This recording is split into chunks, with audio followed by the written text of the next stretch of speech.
केंद्र सरकार की तरफ से हिट एंड रन को लेकर लाए गए नए कानून का विरोध तेज होने लगा है, जिसके चलते ट्रक ड्राइवर और टैक्सी चालकों की तरफ से हड़ताल लगातार की जा रही है। बता दें कि ट्रक चालकों की इस हड़ताल का असर सार्वजनिक क्षेत्र पर पड़ने लगा है, तो वहीं दूसरी तरफ रोडवेज के पहिए भी जाम होते हुए नजर आ रहे हैं। विभिन्न जगहों पर हड़ताल के दौरान रोडवेज की बसों पर हुए हमलों के बाद अब सुरक्षा के लिहाज से रोडवेज की बसों ने भी गाड़ी चलाने से मना कर दिया है। इस दौरान रोडवेज बसों की हड़ताल से उत्तराखंड की लाइफ लाइन प्रभावित हुई है। चालकों ने अपनी सुरक्षा और गाड़ियों के नुकसान को देखते हुए गाड़ी चलाने से भी मना कर दिया है।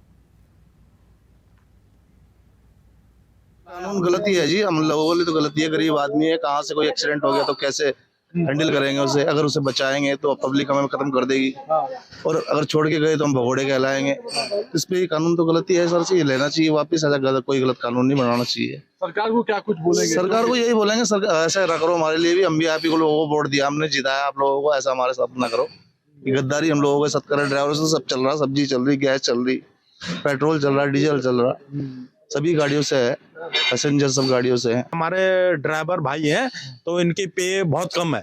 10,000 मिल रही, किसी को किलोमीटर पूरे नहीं हो पाते, 5,000 है। मान लो इनसे एक्सीडेंट हो जाएगा तो भाई ये भरपाई कहाँ करेंगे? ये 3 साल की इनकी सजा, 10 लाख रुपए इनको जमा करने पड़ेंगे। तो मैं कह रहा इनकी भी कम से कम 1.5 लाख रुपए पे हो। मान लो इन पे कोई कानून लगे या कोई इन पे कोई व्यवस्था हो, ये भाई वो मृतक उनको ये पैसा तो भरपाई कर दें। अब जब इन पे खाने के लिए नहीं है तो ये भरपाई कैसे कर देंगे? सारे ड्राइवर लोग डरे हुए हैं इस समय। हमारी बसों की स्थिति बहुत ज़्यादा दयनीय है, क्योंकि रास्ते में गाड़ियों को रोका जा रहा है और कुछ क्षतिग्रस्त ना हो वाहन, इसलिए गाड़ियां रुकी हुई हैं। कोशिश हमारी परिवहन निगम को चलाना चाहता है, यात्रियों को अच्छी बेहतर सुविधा देना चाहता है, लेकिन जो काला कानून है उसको भी सरकार को देखना चाहिए, वापस लेना चाहिए। चालक वर्ग जो है बहुत संवेदनशील पद के साथ साथ सबको गंतव्य स्थान पर ले जाता है। इसलिए हम सभी साथियों से अनुरोध करते हैं कि सभी को मिलकर ये काले कानून को वापस लेने के लिए अनुरोध करना चाहिए सरकार से।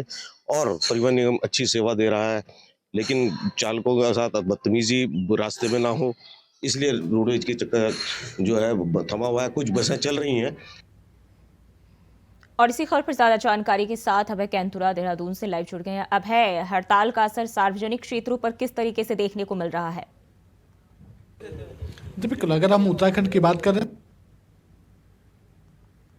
हड़ताल का इस समय यहाँ पर ये ट्रक चालक विरोध कर रहे हैं, जिसका ट्रक चालकों की तरफ से इस हड़ताल को लेकर पूरे देश भर में सभी वाहन चालकों से हड़ताल करने का आह्वान किया जा रहा है। उसका उत्तराखंड में व्यापक असर देखने को मिल रहा है। उत्तराखंड की जो लाइफ लाइन है वो इस हड़ताल के चलते इस समय पूरी तरीके से प्रभावित नजर आ रही है।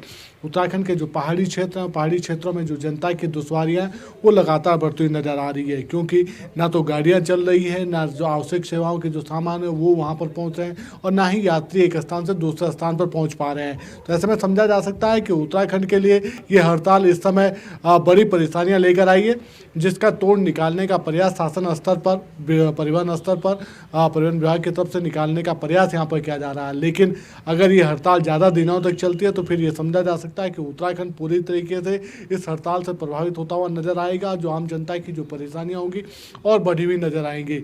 उत्तराखंड में इस समय ये समझा जा सकता है कि सिर्फ बड़े तो व्यापक स्तर पर जो ट्रक चालक हैं उनकी हड़ताल यहाँ पर चली हुई है।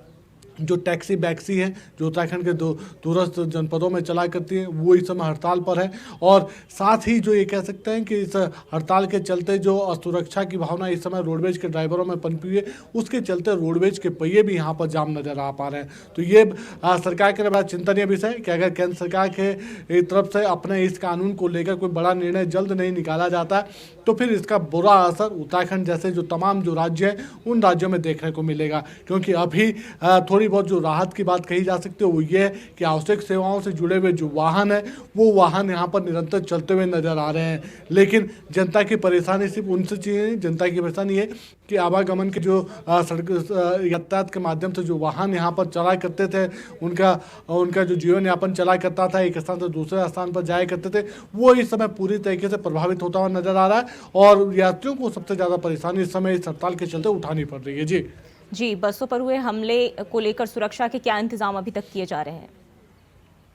तो बिल्कुल अभी ये कह सकते हैं कि परिवहन विभाग की तरफ से कोई ऐसा पुख्ता इंतजाम अपने ड्राइवरों के लिए नहीं किया गया है, ना ही उन्हें सुरक्षा की कोई ऐसी भावना यहाँ पर या ऐसा कोई भरोसा आश्वासन दिया गया है कि उनके साथ अगर इस तरह की कोई घटना होती है जिसमें उनके हमले में उनके घायल होने की संभावना रहती है तो उनसे कैसे निपटा जा सकता है, उनके लिए किस तरह से राहत दी जा सकती है, वो अभी तक विभाग की तरफ से नहीं किया गया। और यही वजह है कि अभी तक आश्वासन या भरोसा न दिए जाने के चलते रोडवेज के जो ड्राइवर हैं उन्होंने भी गाड़ी चलाने से मना कर दिया गया है, क्योंकि पिछले दिनों ये कह सकते हैं कि पिछले 24 घंटे के भीतर रोडवेज की जो बसें एक राज्य से दूसरे राज्य में जो जाती थी या पहाड़ के दूरस्थ क्षेत्रों में जो बसें यहाँ से संचालित होती थी वो इस आंदोलन के चलते प्रभावित हुई है। सीधे तौर पर उन्हें ट्रक चालकों की तरफ से या जो आंदोलनरत जो दूसरे ड्राइवर हैं उनकी तरफ से उनको धमकियाँ देने का काम यहाँ पर किया गया, उन्हें डराने का काम यहाँ पर किया गया कि अगर वो इस आंदोलन में उनका समर्थन नहीं करते तो फिर उनके खिलाफ या उनके जो गाड़ियाँ उन गाड़ियों को नुकसान पहुँचाने का काम उनकी तरफ से किया जाएगा।